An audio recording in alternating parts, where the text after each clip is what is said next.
ঘিওরে MP জাহিদের দিক নির্দেশনায় উপজেলা শ্রমিক লীগের উদ্যোগে পথচারীদের মাঝে শরবত বিতরণ। ভ্রাম্যমাণ প্রতিনিধি আল মামুনের তথ্যচিত্রে বিস্তারিত। মানিকগঞ্জের ঘিওরে প্রচণ্ড তাপদাহে অতিষ্ঠ জীবন।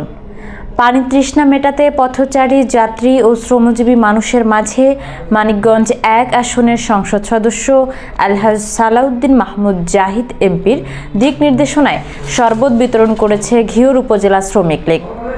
লেবু, স্যালাইন ও ঠান্ডা পানি মিশিয়ে সুস্বাদু শরবত বানিয়ে কয়েকশো মানুষের মাঝে বিতরণ করে তারা।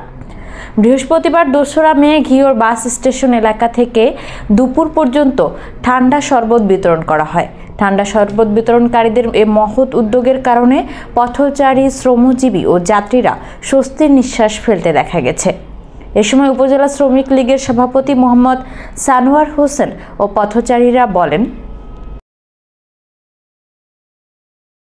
আমাদের এমপি সালাউদ্দিন মাহমুদ জাহিদ ভাইয়ের নির্দেশে জাতীয় শ্রমিক লীগের নেতামুর্গি ঘিওর বাস স্ট্যান্ড থেকে প্রত্যেকটি শ্রমিক ভাইদের 1 গ্লাস করে শরবত আমরা দিতে যাচ্ছি।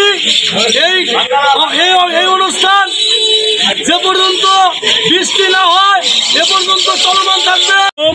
আমাদের প্রধানমন্ত্রী এবং জাহিদ সাহেব এই বিষয় আমাদের ঘিওর বাস স্ট্যান্ডে এখানে শরবতের ব্যবস্থা করেছে। অস্থির মানুষ গলা শুকাইয়া যাচ্ছে দেখে এখানে টিউবওয়েল নাই দেখে এই জাহিদ সাহেব আমাদের এখানে শরবতের ব্যবস্থা করতে পারে। এই ঠান্ডার শরবত টাকায়া পরানটা জুড়িয়ে গেল। কিভাবে এমপি জাহিদ ভাইয়ের প্রতি আমাদের অনেক দোয়া রইল।